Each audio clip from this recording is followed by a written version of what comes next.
Mainit na balita ang muling yumanig sa showbiz matapos isinapubliko ni Barbie Forteza ang kanyang pagbubuntis.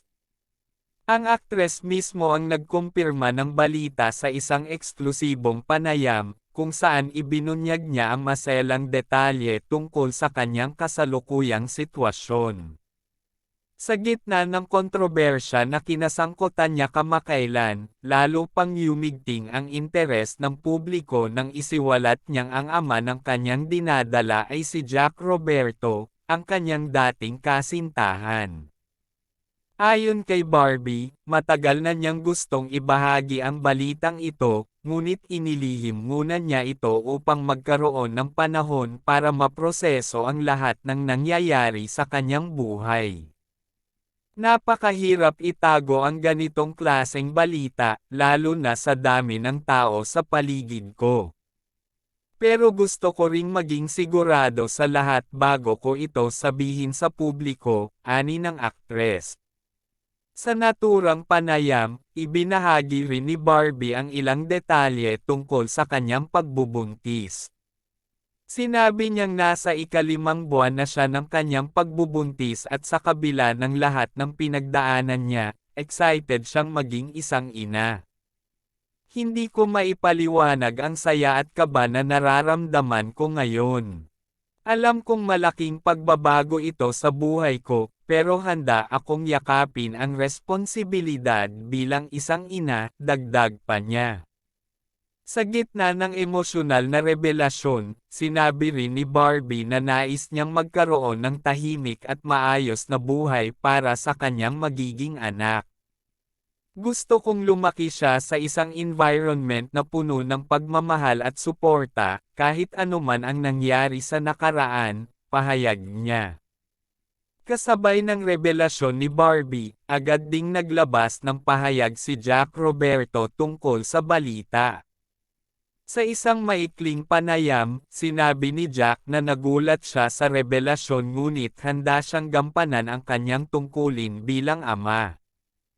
Hindi ko inasahan ang ganitong balita, pero tinatanggap ko ito ng buong puso.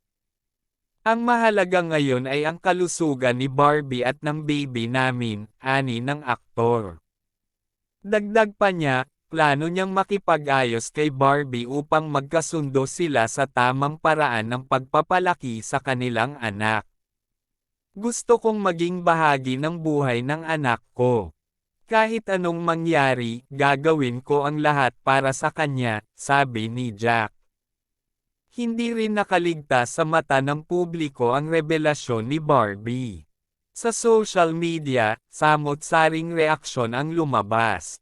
Maraming tagahanga ang nagpakita ng suporta para kay Barbie, habang ang iba naman ay nagtanong kung paano haharapin ng aktres ang sitwasyon sa kabila ng mga isyong bumalot sa kanyang personal na buhay.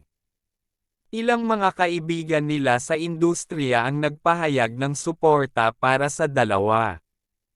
Ayon kay Sanya Lopez, ang kapatid ni Jack, bagamat nagkaroon ng tensyon sa pagitan nila ni Barbie, mas mahalaga ngayon ang kalagayan ng magiging pamangkin niya. Ang bata ang priority. Kaya sana, magkaayos na ang lahat para sa kapakanan ng baby, pahayag ni Sanya. Samantala, sinabi naman ni David Licauco na hindi na siya magkokomento patungkol sa issue. I wish them well.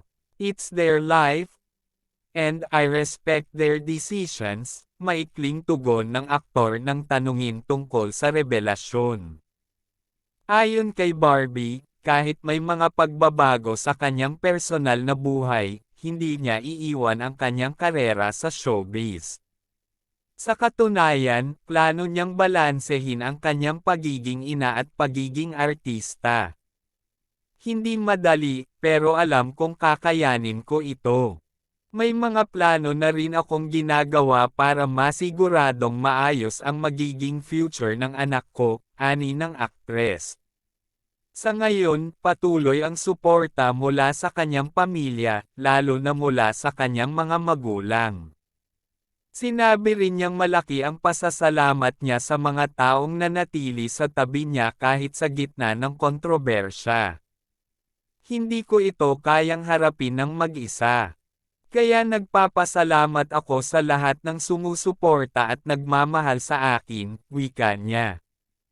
Habang papalapit ang araw ng kanyang panganganak, sinabi ni Barbie na mas nakatuon siya ngayon sa pagiging handa para sa pagdating ng kanyang anak. Bagamat maraming tanong ang naiwan sa isipan ng publiko, nanatili siyang positibo sa kabila ng lahat.